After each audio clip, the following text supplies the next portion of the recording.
Ever feel like you need to, brush up on your financial knowledge? Like it's something you should have done yesterday? Yeah, I think we've all been there. Well, today we're diving deep into fundamentals of financial management, kind of like a crash course on the stuff that really matters. Sounds like a plan.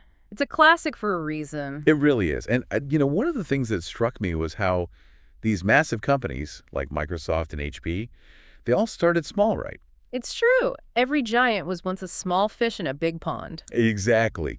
And this book really digs into how corporations, just by the way they're set up, have this built-in advantage when it comes to raising capital. It's all about that legal structure, right? Yeah, It makes them attractive to investors. totally. But speaking of finances, did you hear about how Enron bit the dust? Apparently, they were cooking the books, creating fake companies to hide their debt and make their earnings look way better than they actually were. Yeah, that was a wild one. Really shook people's trust in corporations. Sure, sure. And this book really drives home the importance of ethical financial practices. It's not just some afterthought. Absolutely not. Ethics are the foundation of a healthy financial system. Okay, enough doom and gloom for one day. Let's lighten the mood and talk about something a bit more exciting: financial markets. My favorite topic. What do you want to know? Well, Chapter 2 talks about how they're like the backbone of a healthy economy. Couldn't agree more. They're what connect those who have capital with those who need it. It's the engine that drives economic activity. And speaking of things that sound complicated but are actually super important, derivatives. Ah, yes. Derivatives. They often get a bad rap, but they can be very useful tools. This book made them surprisingly approachable. Right. Like, imagine a wheat farmer. They're at the mercy of the market. Prices fluctuate all over the place. Derivatives can act like a sort of insurance policy against those swings. Oh, like locking in a price beforehand. Exactly. So they can plan ahead and not worry about their profits getting wiped out overnight. That makes so much sense. But I do remember derivatives being in the news, and not for good reasons, like during the 2008 crisis. That's the thing with derivatives. They can be used to manage risk, but they can also be used for speculation. And if those bets go sour. Things can go downhill fast. Absolutely. Risk management is key. Speaking of key players, this book mentions a whole bunch of financial institutions. We've got investment banks, commercial banks, financial service corporations. It's almost like trying to keep up with a who's who. It's a lot to keep track of. And to make things even more interesting, the lines between those institutions have blurred quite a bit in recent years. Like how so? Well, it used to be that investment banks were all about helping companies go public, while commercial banks handled your everyday banking needs. Now they often find themselves competing for the same clients. It's like the financial world is constantly evolving. What about mutual funds? Those seem to be all the rage these days. They are. And for good reason. Mutual funds let you pool your money with other investors, which spreads your risk across a bunch of different assets. So it's like built-in diversification. Exactly. You don't have to be a financial expert to potentially reduce your risk. Plus, they're managed by professionals, which takes some of the guesswork out of investing. Okay, so we've covered markets and institutions. Now let's talk about where the magic happens: stock markets. The beating heart of the financial world. This book mentions both physical exchanges like the New York Stock Exchange and electronic ones like the NASDAQ. It's like old school versus new school. And they are definitely rivals, both battling it out to be the go-to destination for companies looking to go public. The book even mentioned how NASDAQ tried to buy the London Stock Exchange. Talk about a power move. Right. They're always vying for dominance. It's fascinating, but I've always wondered, what actually happens on these exchanges? What's all the hype about? Well, one of the most exciting things is when a company goes public for the first time, an IPO, or initial public offering. Ah, the IPO. I've heard whispers. It's like a company's grand debut on the stock market. Do you remember JA Solar Holdings? JA Solar Holdings. Rings a bell, but I can't quite place it. Their IPO back in 2007 was a huge success. Their stock price skyrocketed over 365% on the very first day. Whoa, 365% in one day. That's incredible. Imagine being in the right place at the right time. It's definitely the dream, right, to spot those opportunities early on. But it's always important to remember that investing in the stock market always comes with risks. No such thing as a free lunch, right? Right. This book actually mentioned that the difference between expected returns and realized returns, what we hope to make and what actually happens, can be two different things. You got it. It's like the difference between planning a trip and actually taking it. There are always unexpected detours. So how do we make sense of it all? This whole efficient market hypothesis thing always throws me off. It's a big term, but the basic idea is that stock prices already reflect all publicly available information. So trying to outsmart the market is basically a fool's errand. Well, it's not quite that simple. There's a whole other school of thought, behavioral finance, that says investor psychology and biases can actually create opportunities for savvy investors. Oh, interesting. So it's not just about crunching numbers, it's about understanding human behavior too. Exactly. Emotions play a big role in the markets. That makes things both fascinating and way more complicated. But how does all this connect back to us? We're not all Wall Street hotshots after all. I mean, I've definitely seen my fair share of financial statements, and honestly, they can be kind of intimidating. Oh, absolutely. They can be a bit daunting at first glance, but really think of them like a company's report card. Okay, a report card, I like that. Right. They give you a snapshot of a company's financial health, how they're doing. So how do we decode these report cards? Where do we even begin? Well, the book talks about using financial ratios, which are like clues that help us understand what the numbers are actually telling us, beyond just the surface. So we get to play financial detective. I'm into it. Exactly. We're looking for insights. For instance, let's take the fixed asset turnover ratio as an example. Okay, fixed asset turnover, shoot. This basically shows us how efficiently a company uses its fixed assets, like property, equipment, those tangible things, to generate sales. Gotcha. So a higher ratio means they're using those assets more effectively. You nailed it. But here's the thing, context is super important. The book gives a great example comparing a brand new company to one that's been around for ages. What's the catch there? Well, the older company probably bought their assets way back when, right? When prices were lower. Ah, that makes sense. Right. So their fixed asset turnover ratio might look amazing compared to a newer company that had to buy assets at a higher price. So you can't just look at the numbers alone. You got to look at the bigger picture, the whole story. 100%. It's about understanding the why behind the numbers. And speaking of understanding the bigger picture, the book really emphasizes the importance of understanding financial leverage. Right.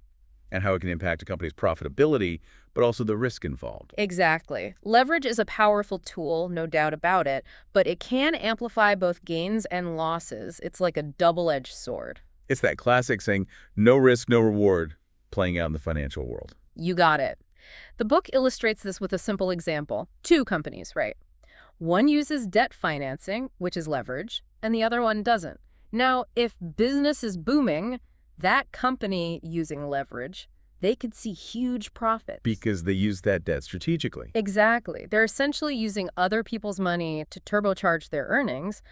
But, and there's always a but, if things go south. Those losses could be amplified too. That's the risk. It's like turning up the volume on both the good and the bad. Kind of reminds me of the 2008 financial crisis. Some investments did okay, but others totally tanked. Totally.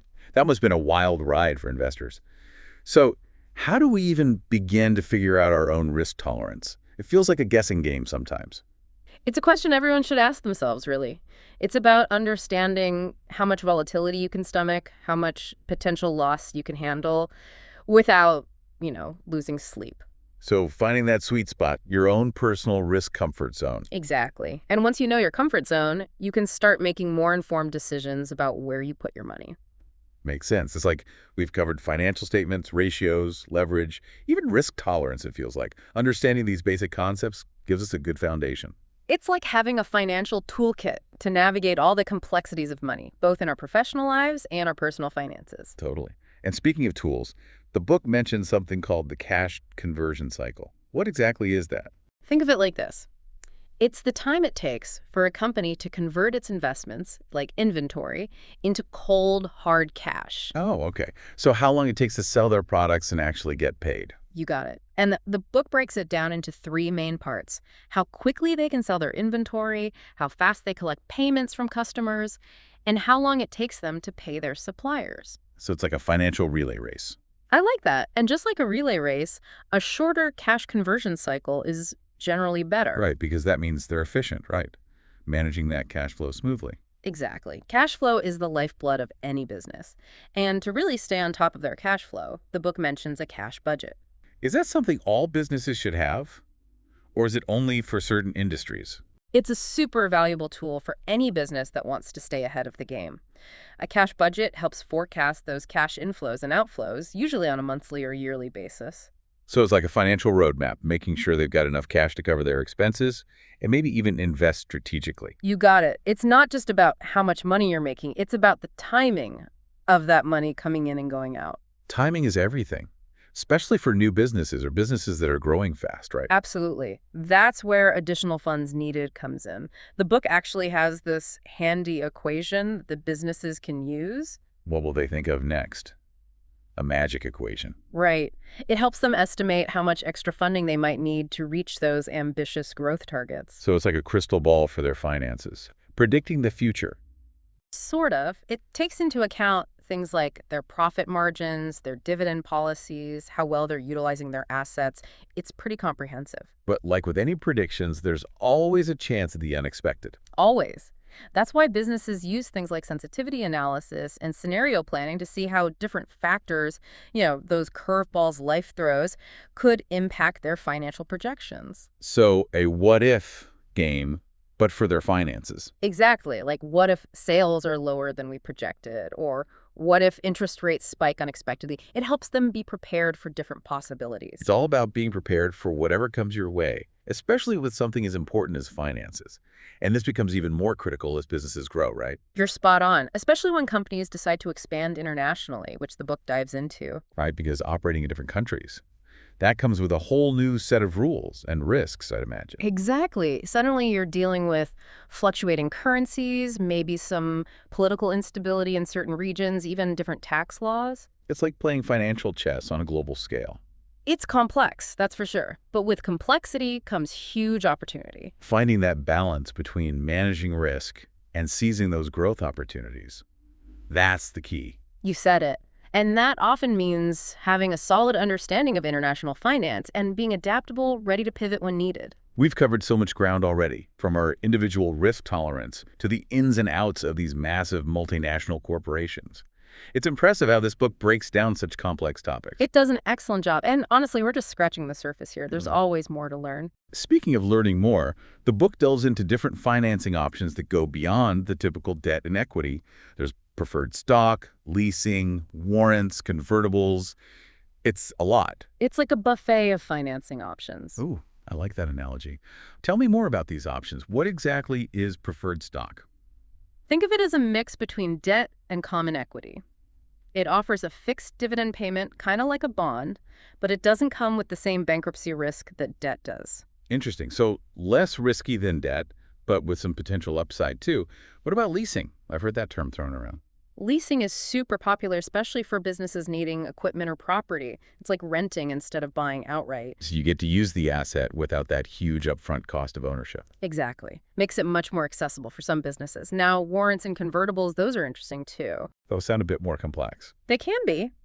Warrants give the holder the right, but not the obligation, to buy company stock at a specific price, usually within a certain time frame. So it's a gamble, but with potentially big rewards. Exactly.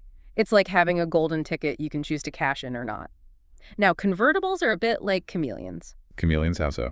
Well, they start out as bonds or preferred stock, but they have this cool feature where they can be converted into common stock if the holder wants. So it's like having your cake and eating it too.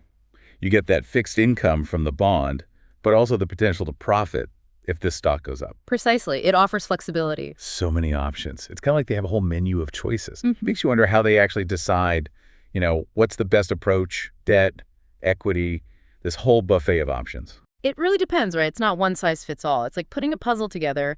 Got to consider the industry, their appetite for risk, growth plans, even just the overall market conditions. Finding that sweet spot, that perfect balance. Exactly. Speaking of which, the book does mention this thing called the Modigliani-Miller theorem. Ever heard of it? It rings a bell, but honestly, it sounded a bit over my head. Yeah, it's pretty theoretical, more of a starting point for thinking about capital structure. Okay, break it down for me. So basically, it argues that in a perfect world, no taxes, no bankruptcy risks, that kind of stuff, the actual mix of debt and equity wouldn't even matter. Wait, really? That doesn't sound very realistic. You're telling me the real world, it's a lot messier than that. That theorem makes a lot of assumptions that just don't fly in reality. Right. We don't live in a perfect world, unfortunately. Exactly. So companies have to factor in all those real-world complexities when making decisions about their capital structure. So context is key. Yet again. Always. And once they've figured out that ideal mix, of debt and equity, then they've got to figure out what to do with those profits. That's where dividend policy comes in. Right. Because everyone loves a good payout. Exactly. Shareholders want to see that return on their investment. So how do companies decide how much to share and how often? Is there a magic formula? If only it were that simple. There are a few different schools of thought on this. One is the bird in the hand theory. Yeah. It basically says that investors, they prefer those immediate dividends, that cash in hand, over the promise of potential future growth. Like a sure thing is better than a maybe. That's the idea. But then you have companies that choose to reinvest those profits back into the business. They're playing the long game. Yeah, especially those companies looking to grow quickly. Exactly. They're betting that reinvesting those profits will lead to even bigger profits down the road. It's that trade-off: enjoy those profits today or potentially see even greater returns tomorrow. Tough choices. And then there are share buybacks, right? Yeah. Another way for companies to give back to shareholders. You got it. Share buybacks are when a company uses its profits to buy back some of its own shares from the market. So they're essentially betting on themselves. In a way, yes. It can be a smart move for a few reasons. Yeah. It can be more tax efficient for shareholders than dividends, and it can also increase the value of the remaining shares. So many moving parts. It's amazing how much goes into managing a company's finances. This deep dive has really opened my eyes. Right. And we've really just scratched the surface here. Fundamentals of financial management cover so much more. It's a fantastic resource for anyone who wants to understand how businesses work, how to make smart investments, or even just how to manage their own money better. Well said. Financial literacy is power. Absolutely. Big thanks to Fundamentals of Financial Management for guiding us through this deep dive. And to all our listeners, keep those brains engaged and keep exploring the fascinating world of finance.